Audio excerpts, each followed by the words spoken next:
Good morning, trainers. Welcome back to the channel. I did it, guys. I completed my hyper training and now have my first shundo in Pokemon Go. For those who don't know, I used my gold bottle cap on a shiny Madrid background Necrozma that I received in a lucky trade from one of my friends. I know, some of you are probably wondering how I finished my hyper training so fast. Well, as you can see on screen here, my Necrozma started at a 14, 13, 12. So I had some work to do, but not as much as someone who purified a Shadow Shiny or started from a Nundo.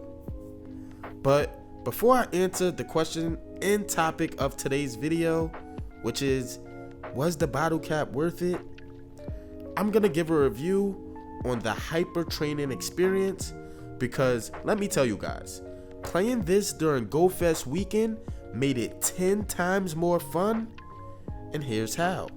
You see, the task received for hyper training requires a lot of grinding.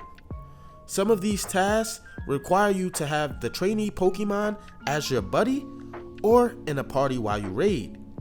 You'll be doing everything from battling grunts, hatching eggs, completing field research, raiding, earning hearts, and walking for candy. For those of you who waited until after GoFest to use it, you missed out on getting most of, if not all of your tasks completed for one stat. There's a few reasons, but to name a few, GoFest weekend is likely one of the only moments of the year where you actually consider playing 6 to 8 hours of Pokemon Go consistently. We also have the best available raids during GoFest every year, different wild spawns every hour, half hatch distance, regionals and eggs, and the field research updates every hour with the habitat changes. So those are just a few of the reasons why I feel like you missed out if you didn't use it during GoFest. But back to the review. Personally, I like the idea of pairing the gold bottle cap with the biggest event of the year. It gives us something to look forward to. It gives you time to get hundos and shundos of the Pokemon that are already available, and you don't kill off the hype of it like they've already done with the lucky trinket. I know I will not be getting it this month because I just don't have the greatest luck with trading lucky Pokemon. I've only ever gotten one hundo from a lucky trade, and that was my cub food that I now made a single strike Urshifu. But yeah, guys, I personally don't have the greatest luck, so I don't see the point in me spending $7.99 for a lucky trinket every month. I would rather spend that $7.99 and get an encounter with Ball Guy that allows me to pick from 1 of 5 balls and get some new Pokeballs in here to make trades more valuable again and make hunting a little more fun. So that's just my take on it, but we'll get back to the review here. Now for my review of the tasks themselves. My one and only task to max out my attack was win 40 raids with my trainee in my party. As you can see, I started at 14, so yeah, I only needed 1 point to get to 15, guys, and this was a pretty straightforward task that you could easily forget during such a hectic weekend like GoFest, where you're raiding, hatching, shiny hunting, etc. But once you remember to add them to your party or just create a separate party with them in it, you fly through this task, especially when everyone is out raiding, because you know we all want that hundo, that special background, that shundo. So this was really fun during GoFest, especially because I did end up getting that hundo Zacian that I was like dying for. And next up we have defense. I needed 2 points to max it out. So my task from 13 to 14 was to catch 60 different species with my trainee as my buddy. A pretty tedious task if you ask me, but very doable during GoFest. Man, I feel for those of you stuck on this now, because 60 different species, pretty much a time gate outside of GoFest and tour events. It's gonna be really extremely hard, guys, to do that in a day or two. So yeah, I feel bad for those of you who waited until after GoFest, unless you're just gonna be on a year-long grind. That is what the hyper trainer is intended for, but we'll get more into that at the end of the video when I talk about if I feel it's worth it. Okay, and then from 14 to 15 in defense, I know most of you have already seen or heard about this. It's the best task. Catch 1500 Pokemon with your trainee as your buddy. A very straightforward task, but it's so fun during an event when you're shiny hunting like a GoFest. It's probably the second most fun to raiding in my opinion.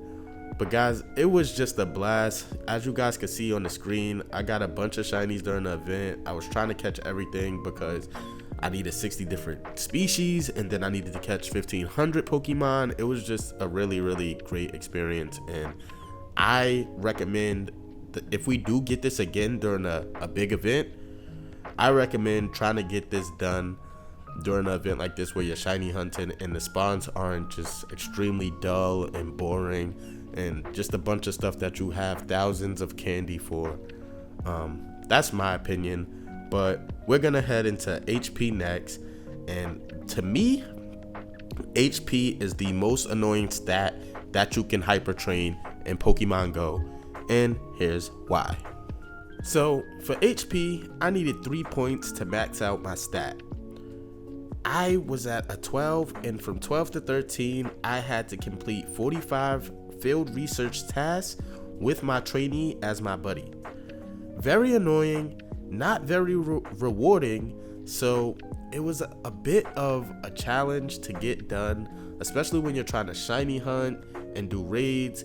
You have to make sure you have these, field research. You want to have the best research available so you can get those costume Pikachu or Frigibax or whatever you were looking for in the wild.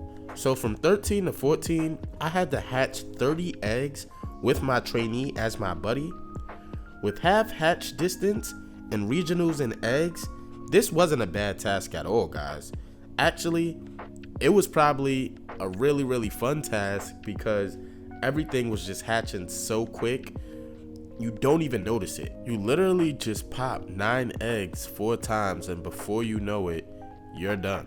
This may have been the easiest task. I don't even think it took me an hour. It might have taken me like half an hour. We literally were walking, raiding, and shiny hunting all day, so this was probably my easiest task. Finally, the worst task they've introduced: earn 10 candy with your trainee as your buddy. Guys, most of us chose legendaries, which all require 20 kilometers for a single candy. So again, you're time gated. Luckily, I had the poffins ready to get this done in only 6 days. It would have been 5, but I got rained out one day and couldn't go play. I only was able to earn 1 candy that day. But this is pretty much another time gate because 20 kilometers in one day, most trainers aren't doing that. So yeah, guys, make sure if you're gonna use your gold bottle cap on a legendary in the future, now that we know what the tasks are, make sure you have at least 10 poppin ready to pop so you can get this done sooner. And after all that grinding we did, I finally got my first shundo in Pokemon Go.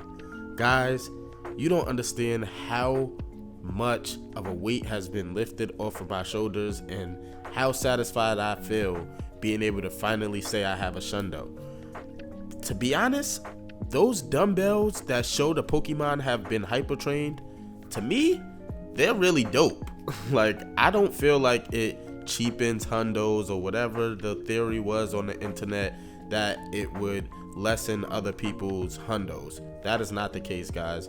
It's just something that will be used for PvP mostly. So I can see in the future a lot of trainers not getting another one because most trainers don't even play PvP. So yeah, guys, I love it. And my personal opinion on the whole thing, my review, is it worth it? I think so, because there's trainers who spend hundreds of dollars raiding a specific Pokemon and don't get a hundo, yet alone a shundo. So if you can now raid that Pokemon a little bit less, because you still need the candies, guys. Don't get it twisted. You're still gonna need the candies to max this thing out. So you're still gonna be doing a lot of raiding. But you just don't have to stress about getting a hundo or shundo, because now you know you can rely on this thing coming the next Go Fest or whenever they decide to drop another one. So do I think it's worth it? Yes, I do. Especially if you play PvP, but even for non-PvP players, if you're gonna use it for raids, max battles, or just to show off your collection, yeah, it's worth it. Because at the end of the day, like I said in my previous video, it's all about how you feel about the game and what's gonna make you happy. We're spending this money, so make sure that if you invest in a gold battle cap or silver battle cap, that you're gonna be happy with the results of whatever Pokemon you end up choosing. And I don't want this video to be too long, guys. My answer is yes, I do think it was worth it. Yes, I would do it again. And yes, I had a bunch of fun grinding the hyper training. So there you have it. With that being said, it's your favorite professor, Oz with an A. I'm out. Peace.